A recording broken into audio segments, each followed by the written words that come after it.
Hello students, welcome back in your science class. I am Neha Verma, your science teacher. Students, in the previous class, we have learned the method for removing insoluble impurities. And today in this class, we shall learn the method for removing soluble impurities. Students, as we all know, soluble impurities ऐसी impurities होती हैं जो किसी solvent like water में पूरी तरह से मिल जाती हैं, उसमें पूरी तरह से घुल जाती हैं. So it is more difficult and expensive to remove soluble impurities from water. For this, water has to be heated to evaporate it. The steam is then condensed to give pure water.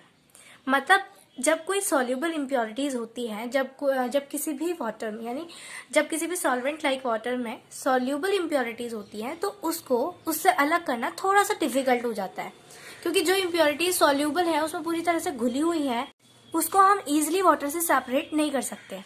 इसके लिए कुछ अलग methods होते हैं, जैसे evaporation, distillation. इन methods के through हम soluble impurities को इजिली रिमूव कर सकते हैं. ठीक है. So students, here the first method is evaporation. So students, evaporation वह मेथड है जिसमें हम वाटर को वाटर वेपर में यानी किसी भी लिक्विड को गैस में कन्वर्ट करते हैं. So it is the simplest way of separating any dissolved solid in a liquid. In this process, the impure water is heated to boil. मतलब सबसे सिंपल तरीका है इवेपोरेशन से हम किसी भी डिसॉल्व इम्प्योरिटी को सेपरेट कर सकते हैं. ठीक है. इस प्रोसेस में क्या होता है कि जो इम्प्योर वाटर है, क्योंकि अगर उसमें सॉल्युबल इम्प्योरिटीज है तो डेफिनेटली हम उसको कह सकते हैं कि हमारा जो वाटर यानी पानी है वो इम्प्योर है. अगर उसमें इम्प्योर यानी उसमें अगर सॉल्युबल इम्प्योरिटीज है तो हम ऐसी कंडीशन में इम्प्योर वाटर को हीट करते हैं जिससे वह उबलने लगता है एंड उसकी वेपर बनना स्टार्ट हो जाती है. Upon heating the liquid water turns into water vapour and the dissolved impurities are left behind in the vessel. Students, जब हम वाटर को यानी इम्प्योर वाटर को हीट करते हैं तो वह बॉईल होकर उसकी वाटर वेपर बनना शुरू हो जाती है यानी लिक्विड गैस में कन्वर्ट होना शुरू हो जाता है. और उसके बाद जो उसमें डिसॉल्व्ड इम्प्योरिटीज हैं, जो भी सॉल्युबल इम्प्योरिटीज होती हैं, वो नीचे बर्तन में ही रह जाती है. किसी भी कंटेनर जिसमें आप उसको गर्म कर रहे हैं, जब हम सपोज इम्प्योर वाटर को किसी भी कंटेनर में गर्म करते हैं तो उसकी स्टीम बनना शुरू हो जाती है और नीचे क्या रह जाता है, जो भी उसमें डिसॉल्व्ड इम्प्योरिटीज हैं वो नीचे रह जाती हैं.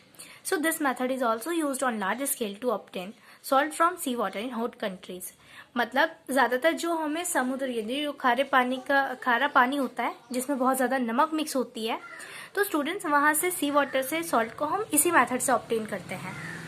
And the second method for removing soluble impurities is distillation. Distillation second method है, क्योंकि इवेपोरेशन में बहुत ज्यादा जो पानी है वो वेपर की फॉर्म में लॉस हो जाता है. तो डिस्टिलेशन एक अच्छा मेथड है, इससे हम सॉल्युबल इम्प्योरिटीज को सेपरेट कर सकते हैं. इसके लिए पहले हमें इवेपोरेशन करना होता है यानी पानी को गर्म करना होता है, लेकिन इस बार हमें वाटर वेपर को किसी ट्यूब से पास कराना होता है. हम वाटर वेपर को इस बार लॉस नहीं करते, उसको ऐसे ही ऊपर नहीं जाने देते. अगर आपने घर पर भी जैसे पानी को गर्म करते हैं तो वाटर वेपर बननी शुरू हो जाती है, और अगर हम उसी कोई भी हमारे पास फ्लाइंग मैन है उसके ऊपर हम प्लेट से उसको कवर कर देते हैं तो जो भी उसमें ऊपर की साइड वाटर वेपर निकलती है वो प्लेट के नीचे ड्रॉप बाय ड्रॉप जमना शुरू हो जाती हैं. ठीक है. इसी तरह से जो भी हम इवेपोरेशन करते हैं तो पानी की जब पानी की वेपर बनना शुरू हो जाती है तो उनको एक ट्यूब से पास किया जाता है, जिससे हमारा प्योर वाटर एक तरफ हो जाता है और जो सॉल्युबल इम्प्योरिटीज है वो एक तरफ हो जाती हैं. ठीक है. So in evaporation the water is lost in the form of water vapour. To get pure water, we have to cool the water vapor so that it condenses to form water again. This is done by heating the water in a flask as shown in the figure. The water vapor passes through a tube into the another flask. This flask is kept cool by cold water. ठीक है, जैसे यहाँ पर दिखाया गया है. Student, सबसे पहले हमें किसी भी कंटेनर यानी फ्लास्क में हमें पहले इम्प्योर वाटर को गर्म करना होता है. यहाँ पर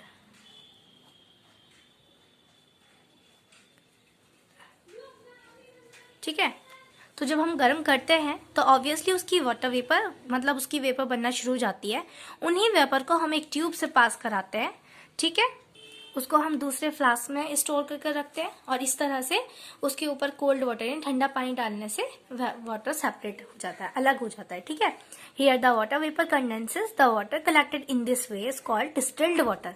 इस तरीके से इकट्ठा किया हुआ पानी डिस्टिल्ड वाटर कहलाता है. ठीक है.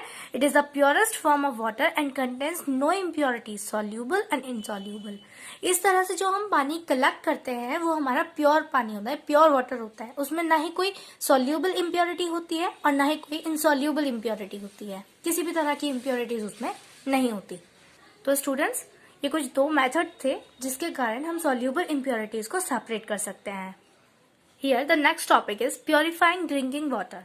स्टूडेंट्स, कभी भी किसी भी पानी को पीने से पहले ये जरूरी है कि जब भी हम पानी को कंज्यूम कर रहे हैं तो हमारा पानी प्योर होना चाहिए, उसमें किसी भी तरह की इम्प्योरिटीज नहीं होनी चाहिए। तो ऐसे बहुत से मेथड्स हैं जो हमने डेली यूज में हम उसको मतलब पानी पीने से पहले हम उसको प्योर करते हैं, ठीक है। जैसे कंटेमिनेटेड वाटर में contain germs and can spread diseases. मतलब जो दूषित पानी होता है, कंटेमिनेट पानी होता है, गंदा पानी, उसमें बहुत सारे जर्म्स होते हैं और वो तरह तरह की डिजीज यानी बीमारियों को फैला देता है।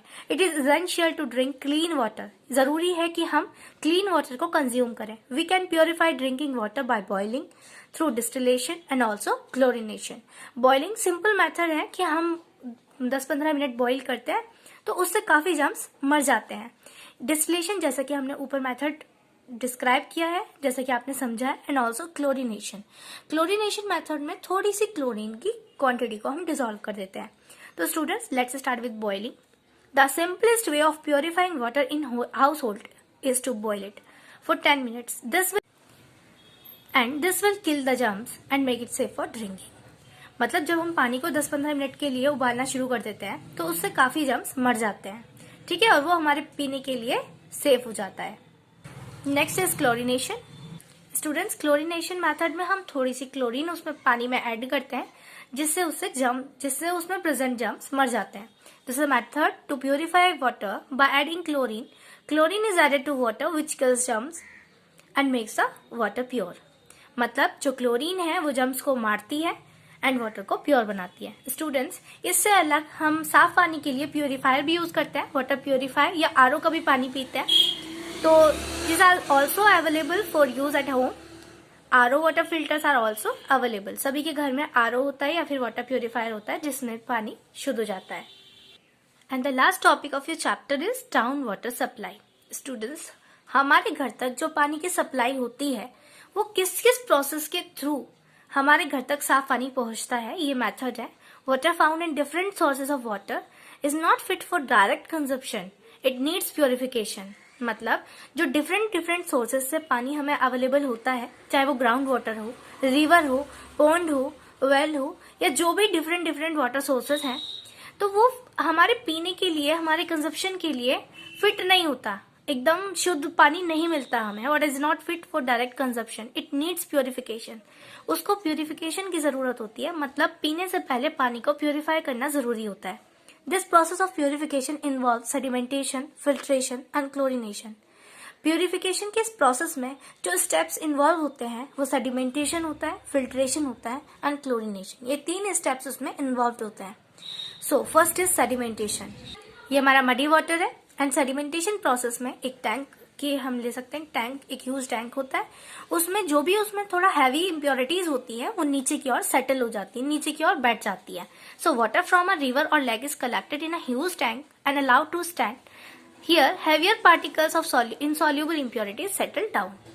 यहाँ पर ही हमारा फर्स्ट स्टेप इन्वॉल्व होता है जिसमें सेडिमेंटेशन जिसमें जितनी भी हैवियर इम्प्योरिटीज होती हैं जो वाटर में इनसॉल्युबल होती है उसमें घुलती नहीं है, वो नीचे की तरफ बैठ जाती है। स्टूडेंट, सेडिमेंटेशन के बाद सेकंड प्रोसेस होता है फिल्ट्रेशन। हम सेडिमेंटेशन प्रोसेस के बाद आए हुए पानी को फिल्टर से पास करते हैं। फिल्टर्स जो केमिकल, सैंड एंड ग्रेवल से मिलकर बने होते हैं जिससे कि इनसॉल्युबल इम्प्योरिटीज के फाइन पार्टिकल उससे रिमूव हो जाए। एंड लास्ट मेथड होता है क्लोरिनेशन, जिसमें हम क्लोरीन की थोड़ी सी अमाउंट को वाटर में डिसॉल्व करते हैं जिससे कि उसमें जर्म्स मर जाएं। ठीक है, इस तरह से ये मेथड होता है और इसी मेथड से वाटर टाउन में सप्लाई होती है वाटर की। ठीक है, मतलब हमारे घरों तक पानी पहुंचता है। तो students, here the explanation of your chapter has been completed and in the next class we shall complete this exercise portion. So till then, keep revising. Bye bye, take care.